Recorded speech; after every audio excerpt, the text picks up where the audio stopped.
Oscar De La Hoya nagpakita ng kakaibang sayaw dahil pinayugyog ang kanyang armas. Kasama ang sexing jowa mga tol na pasayaw si Oscar De La Hoya. Nakatibak pa ito mga tol at kitang-kitang umaalog ang kanyang armas. So dahil dyan marami ang bumatikos kay Oscar De La Hoya, nakakahiya daw ang ginawa niya. Bilang isang respetadong promoter si Oscar De La Hoya, isang gold Olympic medalist, former 6th Division World Champion. Nakikitang sumasayaw na nakatibak at inaalog ang armas. Kaya naman hindi mapigilan ang pambabash kay Oscar De La Hoya. Pero ganyan talaga mga tol normal na lang siguro kay Oscar De La Hoya yung ganyang galawan. Binabatikos lang si Oscar dahil isa siyang promoter at siyempre kilalang personalidad yan. Tapos makikita mong nagsasayaw ng ganyan. Paano na lang kaya kung makita natin si pambansang kamao Manny Pacquiao na sumasayaw ng ganyan? O diba maraming Pilipino ang magagalit o kaya mambash din kay Pacman. Nag-upload ka ng ganyan sa Instagram, syempre maraming makakapanood at marami ring mambabash. And we're just having fun. It's crazy like how people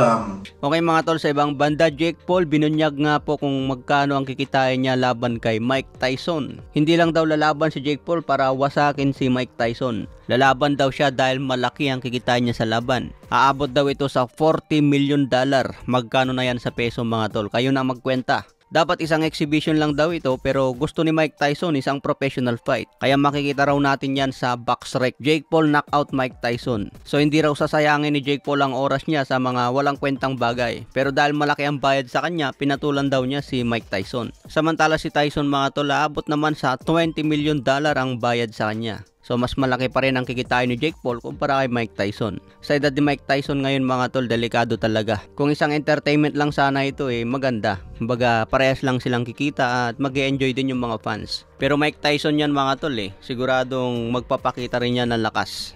Sa ibang banda naman, kasado ng laban ni Marlon Tapales ngayong September 7. Makakalaban niya hanggang 10 rounds si Kumar. May karta dito na 11 wins, 6 KOs, may isang talo. Taga-India ang kalaban ni Marlon Tapales mga tol, may edad ito na 28. So abangan natin kung matindi itong kalaban ni Marlon Tapales. Matapos manalo si Marlon Tapales via knockout sa round 1 kontra Thai boxer na si Natapong.